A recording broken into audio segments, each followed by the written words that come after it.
Si c'est pas un bonheur d'avoir la petite fille d'Astérix, de Lucky Luke et d'Isnogoud, c'est Anne Goscinny. Comment allez-vous? Très bien, Un très papa bien. terriblement célèbre, terriblement talentueux, René Goscinny. Un papa joyeusement talentueux. Joyeusement talentueux. Vous lui consacrez un très joli livre, Anne Goscinny, Le bruit des clés.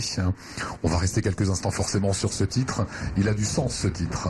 Bien sûr, et puis vous savez, c'est un livre qui répond à une consigne de l'éditeur. La consigne est: écrivez la lettre que vous n'avez jamais écrite pour vous affranchir d'une vieille blessure. Et ça a donné ce livre. Et effectivement, le titre, Le bruit des clés, vient du fait que quand mes parents rentraient à la maison, ils jetaient leurs clés sur un petit meuble devant la porte. Et ce bruit-là m'indiquait que mes parents étaient rentrés et que la vie de la maison allait reprendre et tout allait être joyeux. Et puis un samedi 5 novembre, mes parents sont partis tous les deux, mon père devant faire un examen médical. Et quand ma mère est rentrée, j'ai entendu un seul bruit des clés sur la console en face de la porte d'entrée. Il manquait celui de papa. Et là, j'ai compris qu'il s'était passé quelque chose de très grave. Juste sur la mort de votre père, puisque vous venez de l'évoquer, il va chez son cardio faire un test d'effort, ouais. Et il meurt en faisant ce test d'effort. Oui, il meurt chez son cardiologue, donc il doit faire un test d'effort, ce qui consiste à être sur un vélo avec des électrodes partout.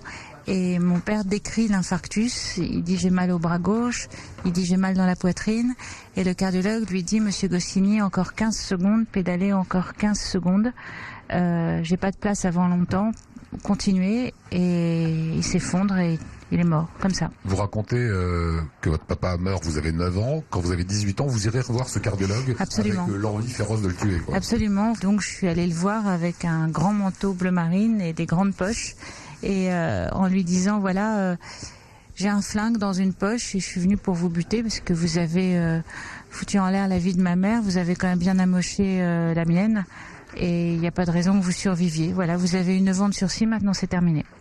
Évidemment, j'avais rien dans mes poches, mais il a eu très peur. Voilà, une frayeur contre une vie massacrée.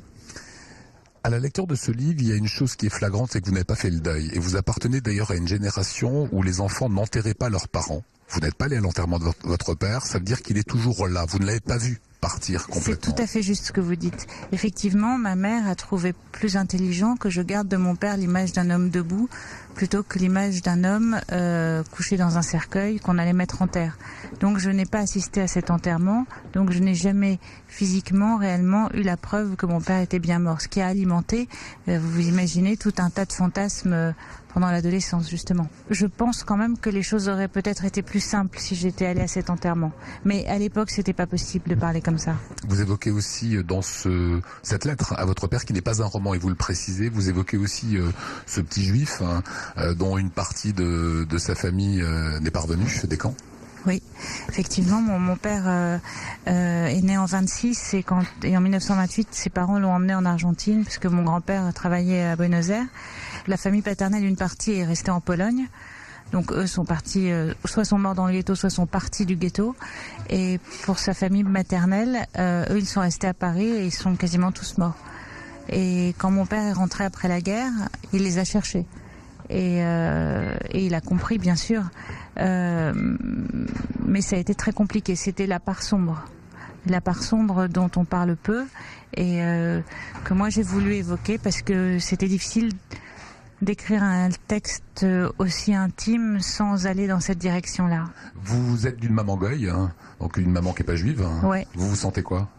C'est une question marrante, mais quand mon père est mort, ma mère, pour être fidèle à l'homme de sa vie, puisque bon, ça a été l'homme de sa vie, elle a jamais refait sa vie ensuite, et elle était beaucoup plus jeune que lui et ravissante, m'a élevée dans la tradition juive. C'est-à-dire qu'on est parti tout de suite en Israël. Et puis on faisait les fêtes et puis voilà, donc aujourd'hui je me sens ce que je suis et mon fils va au Talmud Torah et mon fils fera sa bar mitzvah et que c'est la part dans laquelle j'ai été conduite. De l'œuvre de votre père, on n'a pas beaucoup parlé, vous en parlez pas beaucoup d'ailleurs, entre Astérix, Lucky Luke, Isnogoud, votre cœur penche ouf. C'est difficile de vous dire quel est mon préféré parce que je voudrais en vexer aucun.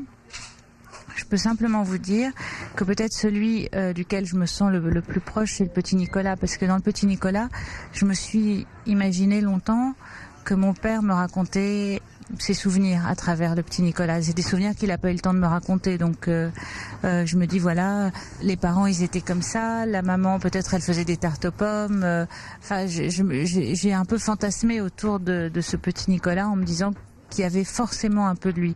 C'est plein de poésie. Voilà, je me suis régalé. C'est vraiment à lire. Ça nous ramène à notre propre histoire aussi et aux gens qu'on aime. Merci beaucoup, Anne Goscinny. On va